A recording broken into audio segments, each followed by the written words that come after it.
Bonjour, bonjour, c'est Daniel. Bon, ben, on est le 10 décembre et je vais donc vous découvrir la 10e pochette de mon calendrier de l'Avent. Donc, où il est le 10, tout 20. Je ne trouve pas. Il est par là, non? Ah, voilà. Il est là. Alors, qu'est-ce qu'il me fait là? Hop là. Donc, c'est quoi?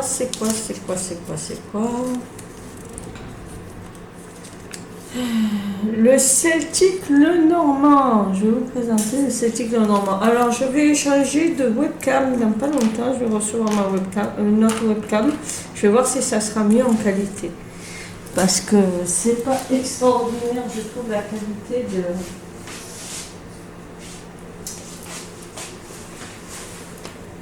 visionnage. On voit pas bien les vidéos. Donc le Celtic, le Normand, le voici, le voilà. Je vais tourner mettre en pause, tourner un peu la caméra pour que ce soit bien réglé. Hein. Attendez. Donc, voilà. Donc, vous avez rien vu parce que c'était en pause. J'ai refait le cadrage. Donc voilà, le Celtic, le Normand. Alors, j'aime beaucoup ce jeu, surtout pour l'automne.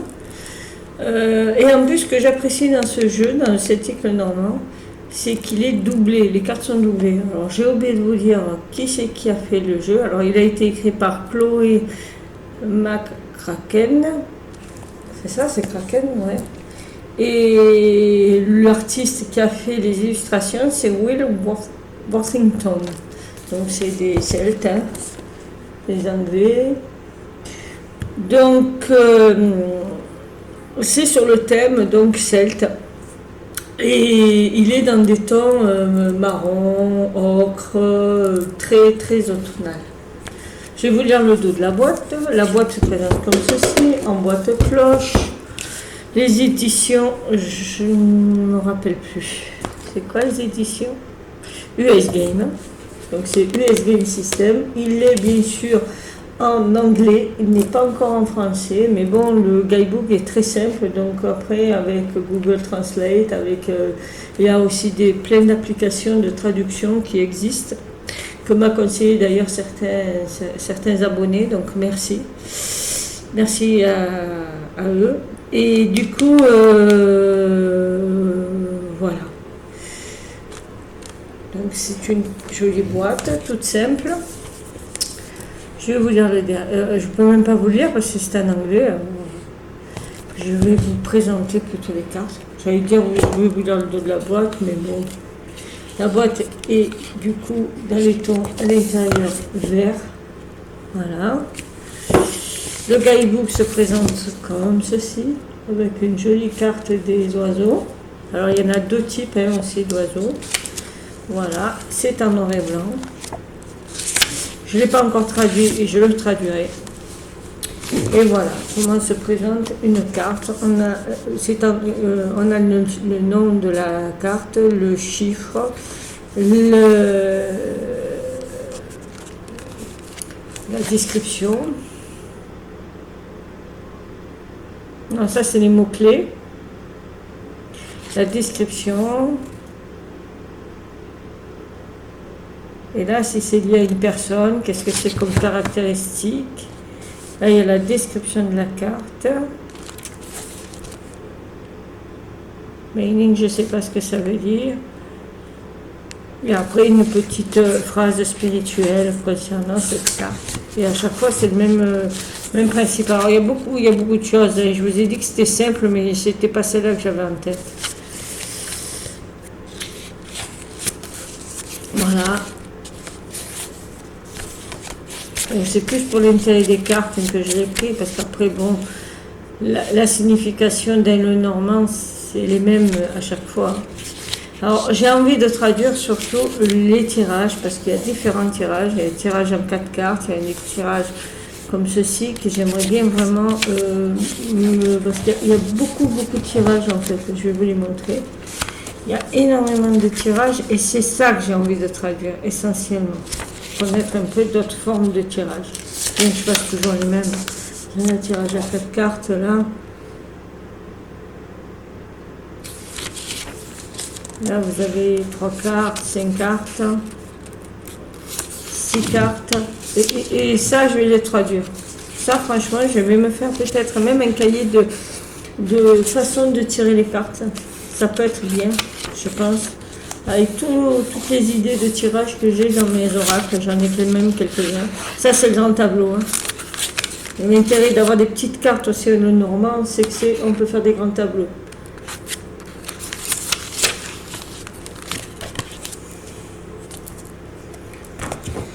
Alors, il n'est pas dans l'ordre, je suis désolée.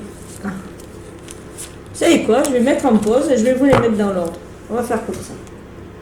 Ça sera plus simple, comme ça vous verrez les doubles. Je fais ça de suite.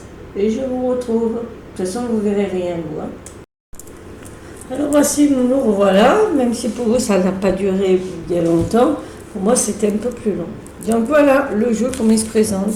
Alors le fond de la boîte est comme ça, je ne vous l'ai pas montré. Bon, si j'enlève, il n'y a rien dedans. Je mets une icône, moi, de protection. Voilà. Le dos de la boîte est comme ceci. Voilà. Et les côtés, on a je me rappelle plus comment ça s'appelle. Un symbole celtique. Voilà. Donc il est assez simple la boîte. Maintenant, on va vous montrer le jeu. Le dos du jeu, il est comme ceci. Je regarde ce que c'est comme symbole, ça. Les tranches sont neutres. Et le jeu est assez petit.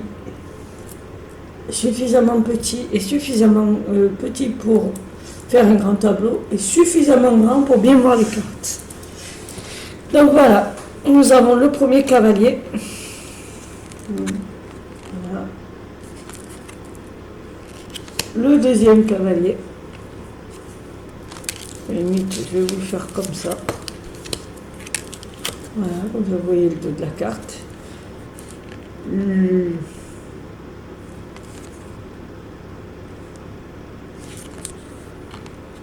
trèfle. Le bateau. Ou le navire. 4. Maison. 5. L'arbre.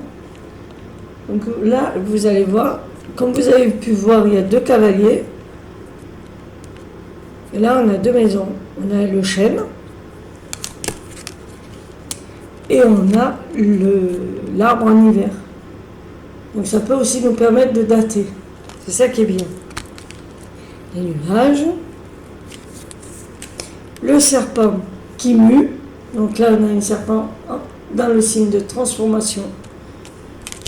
Et là, on a le serpent qui est plus terrifiant, plus dans l'attaque.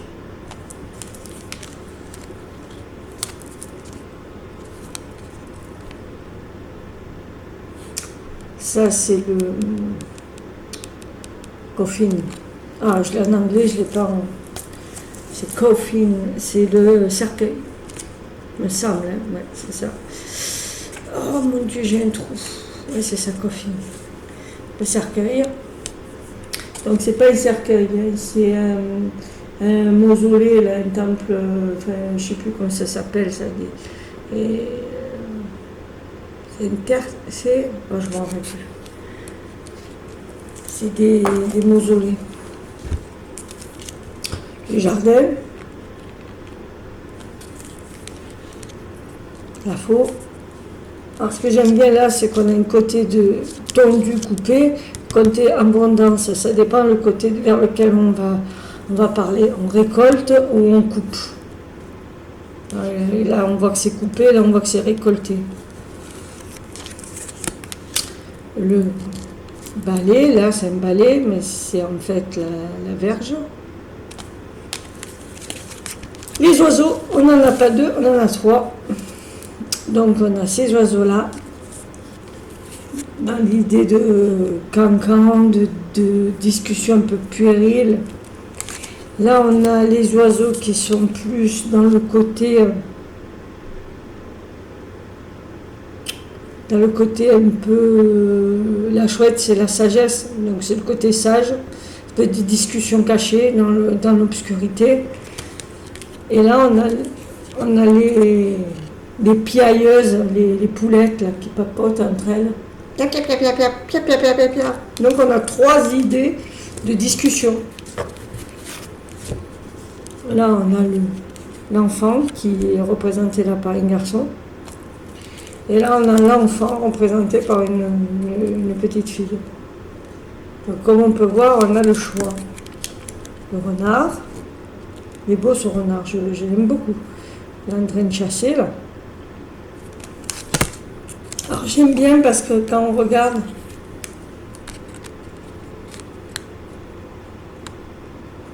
on peut presque les mettre à côté. Ça raconte une histoire. Donc j'aime bien.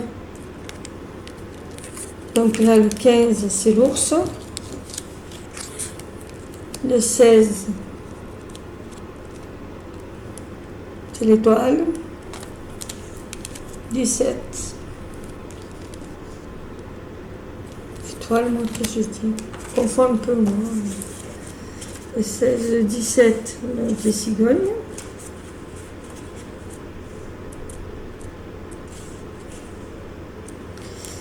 Donc l'étoile, c'est bien ça, parce que comme il y avait la lune, mais en fait le 16, c'est bien ça, je me retenais plus les chiffres. J'ai des trous de mémoire en ce moment, fatiguée un peu. La cigogne, ou les cigognes, alors j'aime bien la cigogne là qui est dans le côté voyage, déplacement, là c'est le côté, j'aime bien, il y a le chemin, donc on peut aussi le regarder en intuitif, il y a beaucoup d'éléments, là on a les cloches, là on a la croix, plusieurs éléments dans la même carte, quoi. J'aime bien pour ça. Là on a le chien pour l'ami, et on a, chose nouvelle, le chat, donc j'aime bien, comme familier, comme ami, on peut avoir le chat aussi, qui est plus l'ami indépendant, pour moi, hein, dans ma conception des... Donc 19 le tour.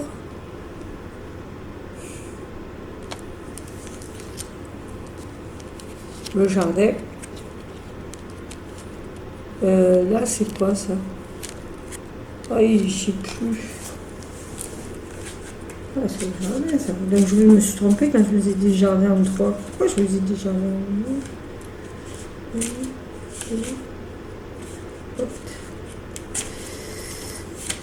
Donc, ça, c'est quoi? Ouais, c'est bien ça. C'est le jardin. Je vois que ça. Je vois que ça, le jardin. C'est bizarre parce que il me manque un truc. Bon, c'est pas grave. Le mont. Je cherche en même temps dans ma tête. Le chemin. Les souris sont trop mimides. Le cœur. Alors celui-là, il n'est pas évident. Il est là, le cœur. C'est pas évident.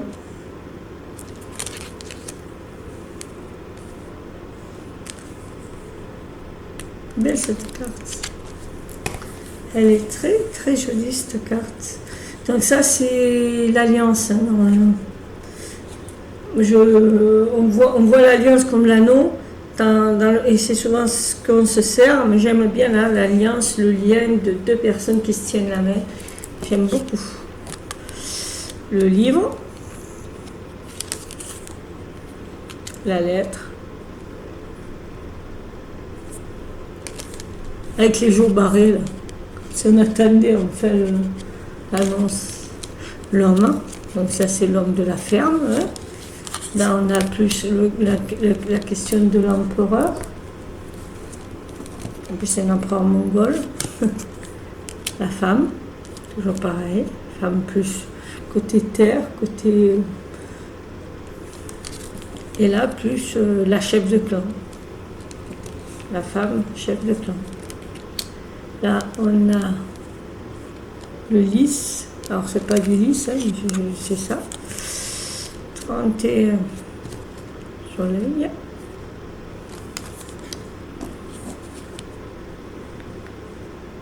32 la lune. Donc si on regarde bien, elles se répondent pas mal, hein, ces cartes, je trouve. Hein. Le côté lumineux, le côté sombre. Donc le soleil, la lune. La clé. On dirait qu'elle a des yeux. Les poissons, les saumons qui remontent la rivière. Elle se parle parce que le saumon qui n'a pas été attrapé a remonté la rivière. Là, on a l'encre. Celle-là, elle se répond avec le cœur, je trouve. C'est rigolo. Et la croix pour finir. Donc, comme vous pouvez voir, c'est un jeu qui est quand même très sympathique. Il y a beaucoup de cartes. Et du coup, on peut facilement interpréter enfin, pas facilement, avec plus de détails, on peut interpréter le jeu. Je vais vous mettre, je vais vous faire un petit tirage. Je vais peut-être prendre parce que le normand se lit jamais seul, donc je vais vous prendre 4 cartes et on va voir ce que ça donne. Un petit carré de 4 cartes. Hein, donc il y a la femme qui est sortie. La femme ici. Je voulais la voir. On va vous la mettre comme ça. On va faire un petit carré. Alors comment se répondre. J'ai jamais fait en 4 cartes. Hein. Alors la femme.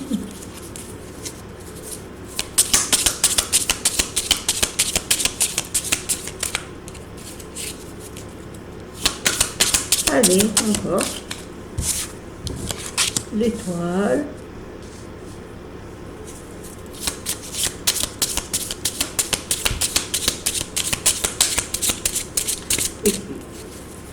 Alors je vais vous faire un tirage comme ça, hein, comment on peut interpréter l'homme et la femme. Oh, ben il n'y a que des femmes. Que dire? Ça n'a pas été trop mélangé. Voilà ce que j'ai à me dire. Je vais vous le dire. Oh, qu'on peut faire comme ça en s'amusant. Allez, on va faire comme ça ils se répondent bien.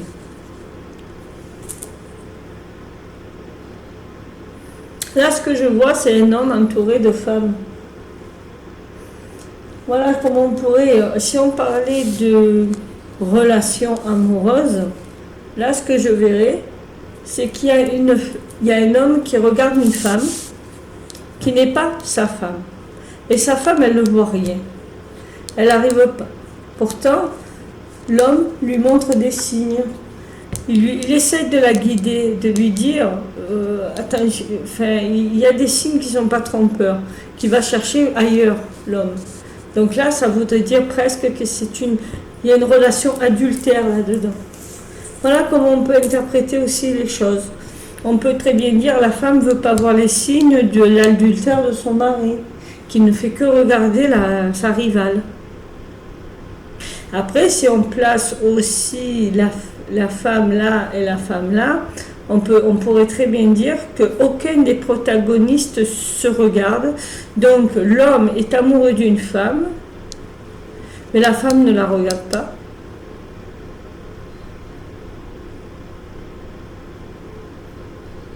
Et il est marié avec une femme qu'il n'aime pas et qu'elle n'aime pas.